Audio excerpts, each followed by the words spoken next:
السلام علیکم، آپ دیکھ رہے ہیں دنیا نیوز۔ میں ہوں عمران یوسف۔ ہیڈلائنز اب جان چکے ہیں۔ بلٹن کے آغاز میں کراچی سے خبری ہے کہ گلستان جوہر کامران چرنگی فرنیچر مارکیٹ میں لگنے والی آگ پر قابو پا لیا گیا۔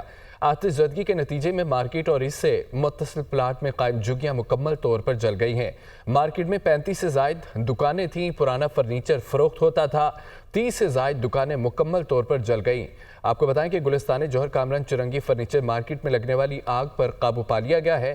آتش زدگی کے نتیجے میں مارکیٹ اور اس سے متصل پلاٹ میں قائم جھگیاں مکمل طور پر جل گئی ہیں، جبکہ مارکیٹ میں 35 سے زائد دکانیں تھیں، پرانا فرنیچر فروخت ہوتا تھا۔ چیف فائر آفیسر کی جانب سے کہا گیا 30 سے زائد دکانیں مکمل طور پر جل گئی ہیں۔ کراچی سے یہ خبر تھی۔ گلستان جوہر کامران چرنگی فرنیچر مارکیٹ میں لگنے والی آگ پر بھی قابو پا لیا گیا ہے۔ آپ کو بتاتے چلیں، آتش زدگی کے نتیجے میں مارکیٹ اور اس سے متصل پلاٹ میں قائم جھگیاں مکمل طور پر جل گئی ہیں۔ سالک شاہ آپ کو بتائیں کہ کراچی کے علاقے گلستان جوہر کامران چرنگی میں فرنیچر مارکیٹ میں لگی آگ پر قابو پا لیا گیا ہے۔ آتش زدگی کے نتیجے میں مارکیٹ اور اس سے متصل پلاٹ میں قائم جھگیاں مکمل طور پر جل گئی ہیں۔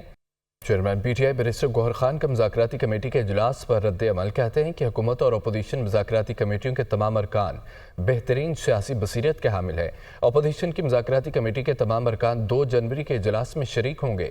امید ہے فریقین مذاکرات میں کھلے دل اور نیک نیتی کا مظاہرہ کریں گے۔ مذاکرات میں سنجیدہ کوششیں مثبت نتائج تک ضرور پہنچا دیتی ہیں۔ پر امید ہے کہ مذاکراتی کمیٹیاں کم وقت میں کوئی حل نکال لیں گی۔ حکومت اور اپوزیشن میں مذاکرات کی کامیابی پاکستان کی کامیابی ہوگی۔ علیمہ خان کہتی ہیں بانی پی ٹی آئی نے کہا کہ 2.5 سال سے مقدمات بھگت رہا ہوں، ڈیل کی ضرورت نہیں ہے۔ بانی نے کہا بنی گالہ میں نظر بند نہیں ہوں گا، کیسز کا سامنا کروں گا۔ بانی کہتے ہیں جوڈیشل کمیشن بنائیں، 9 مئی اور 26 نومبر کی تحقیقات کرائیں، بے گناہ لوگوں کو رہا کیا جائے۔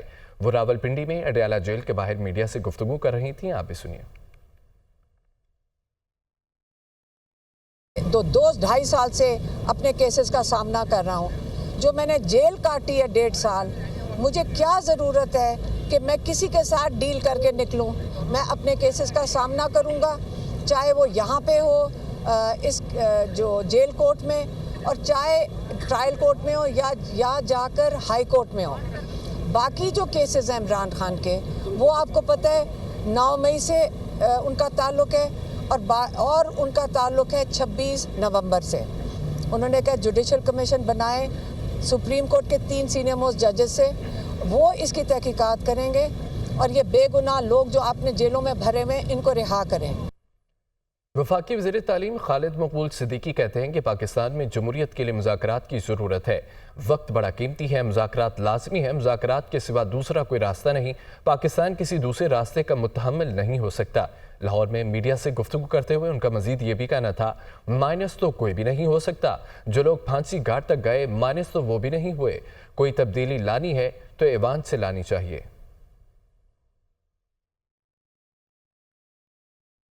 کا سلسلہ کہیں نہ کہیں سے شروع کرنا پڑے گا، ورنہ پھر دیر ہو جاتی ہے۔ وقت بڑا قیمتی ہے اور مذاکرات بڑے لازم ہیں۔ سیاسی جماعتیں خاص طور پہ جن کی جڑیں عوام تک ہوں، ان سے نمٹنے کا تو ایک ہی طریقہ ہے، وہ مکالمہ ہے، مذاکرات ہیں، اور یہ بات شروع کی جانی چاہیے۔ اس کے علاوہ راستہ کوئی دوسرا نہیں ہے، اور دوسرا راستہ کا پاکستان متحمل نہیں ہو سکتا۔ دیکھیں مائنس تو کبھی بھی کوئی نہیں ہو پایا ہے، اور یہ نہیں کہ وہ جو ان کو پھانسی گھاٹ تک پہنچایا ہے وہ بھی مائنس نہیں ہو سکے۔ پاکستان کو ایز اے ہول دیکھیں، پاکستان کے مستقبل کا دیکھیں، آنے والے 50 سالوں کا دیکھیں۔ پیپلز پارٹی کے رہنما پلوش شاہ خان نے کہا ہے کہ حکومت اتحادیوں کو ساتھ لے کر چلے۔ نون لیگ فیصلوں پر پیپلز پارٹی سے مشاورت ضرور کرے۔ نون لیگ کو سمجھ بوجھ کے ساتھ چلنا چاہیے۔ یک طرفہ فیصلے ملک کے لیے نقصان دہ ہیں۔ پیپلز پارٹی ایٹمی پروگرام کی حفاظت کرے گی، چاہے کوئی بھی نقصان اٹھانا پڑے۔ وہ اسلام آباد میں میڈیا سے گفتگو کر رہی تھیں۔ ہم یہ بھی کہتے ہیں کہ نون لیگ بھی اپنی سیاسی جو اپنے ساتھ اتحادیوں کو لے کر چلتی ہے، تو پھر اتحادیوں سے بھی بات کرے۔ یک طرفہ فیصلے اس وقت ملک کے لیے سخت خطرے کا باعث۔ آج ہم نون لیگ سے بھی کہیں کہ آپ جتنے فیصلے کریں، اسی لیے ہم آپ سے کہتے ہیں کہ مشاورت کو سامنے رکھیں، مشاورت سے چلیں۔ پاکستان کا ایٹمی پروگرام جو کئی دہائیوں سے ایک ذمہ داری کے ساتھ آگے بڑھ رہا ہے، پاکستان پیپلز پارٹی کسی ایسی سازش کو کامیاب نہیں ہونے دے گی، چاہے اس کا کوئی بھی سیاسی ہمیں خمیازہ بھگتنا پڑے، چاہے ہمیں بیرونی خمیازہ بھگتنا پڑے، لیکن پاکستان کے ایٹمی پروگرام کی اگر کوئی سب سے پہلے حفاظت کے لیے آگے بڑھے گا تو انشاءاللہ پاکستان پیپلز پارٹی۔ یہ ایک واضح اشارہ ہے کہ ملک میں اس وقت سخت ملک کے خلاف سازش ہو رہی ہے، ملک کے ایٹمی پروگرام کو نشانے پر لیا جا چکا ہے۔ سوال یہ ہے ملک کے عوام سے کہ آپ دیکھیے کہ کون سی لابی ہے جو ان کے حق میں بول رہی ہے، کون سے وہ لوگ ہیں جو ان کے حق میں بول رہے ہیں۔ اہم خبر یہ بھی ہے کہ سندھ پولیس کی نئے سال پر عوام سے بھرپور معاونت کی اپیل، شہری کسی بھی غیر قانونی اور غیر اخلاقی سرگرمیوں کا حصہ نہ بنے، شہری ہوائی فائرنگ، آتش بازی، ون ویلنگ سے گریز کریں۔ حکومت سندھ کی جانب سے دفعہ 144 نافذ کی گئی ہے، خلاف ورزی کے مرتکب افراد سے کوئی رعایت نہیں برتی جائے گی۔ آئی جی سندھ کی وارننگ، لاہور میں بھی پولیس کی نیو ایئر پر منچلوں کو لگام ڈالنے کے لیے تیاریاں۔ آئی جی پنجاب کا نیو ایئر نائٹ پر ہوائی فائرنگ اور ون ویلنگ کرنے والوں کے خلاف سخت کارروائی کا حکم۔ سندھ پولیس کی نئے سال پر عوام سے بھرپور معاونت کی اپیل، شہری کسی بھی غیر قانونی اور غیر اخلاقی سرگرمی کا حصہ نہ بنے۔ عالمی منظرنامے سے خبر یہ ہے کہ شام کی 70 سالہ تاریخ میں پہلی مرتبہ مرکزی بینک کی ایک خاتون گورنر نامزد کر دی گئی ہے۔ شامی انتظامیہ نے مرکزی بینک کی سابق نگران ڈائریکٹر مسز صابرین کو گورنر مقرر کر دیا ہے۔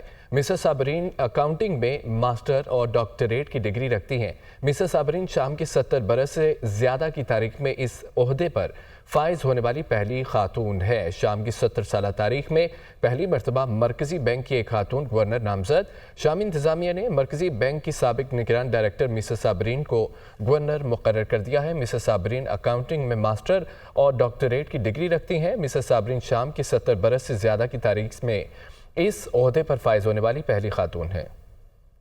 ایران نے شام کی تقسیم کے مغربی منصوبے کو مسترد کر دیا۔ ایران کا شام میں تقسیم کی سازشوں کو ترک کر کے جامع حکمت عملی بنانے کا مطالبہ۔ ایرانی وزیر خارجہ نے عمانی ہم منصب کے ساتھ مشترکہ نیوز کانفرنس میں کہا کہ شام میں امن کے لیے حکومت میں تمام فریق شامل ہونے چاہیے۔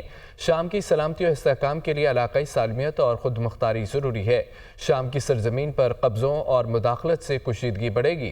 ایرانی وزیر خارجہ کی جانب سے کہا گیا، ایران نے شام کی تقسیم کے مغربی منصوبے کو مسترد کر دیا۔ ایران کا شام میں تقسیم کی سازشوں کو ترک کر کے جامع حکومت بنانے کا مطالبہ کیا۔ ایرانی وزیر خارجہ نے عمانی ہم منصب کے ساتھ مشترکہ نیوز کانفرنس میں کہا کہ شام میں امن کے لیے حکومت میں تمام فریق شامل ہونے چاہیے۔ ایتھوپیا میں مسافر ٹرک دریا میں گرنے سے اموات کا اضافہ، جاں بحق افراد کی تعداد 71 ہوگی۔ جاں بحق افراد میں 68 مرد اور 3 خواتین شامل ہیں۔ 5 زخمیوں کی حالت تشویشناک ہے۔ حادثہ شادی کی تقریب سے واپسی کے دوران ٹرک بے قابو ہو کر دریا میں گرنے سے پیش آیا ہے۔ ایتھوپیا میں مسافر ٹرک دریا میں گرنے سے اموات میں اضافہ، جاں بحق افراد کی تعداد 71 ہوگی۔ جاں بحق افراد میں 68 مرد اور 3 خواتین شامل ہیں۔ 5 زخمیوں کی حالت تشویشناک بتائی جا رہی ہے، جبکہ حادثہ شادی کی تقریب سے واپسی کے دوران ٹرک بے قابو ہو کر دریا میں گرنے سے پیش آیا۔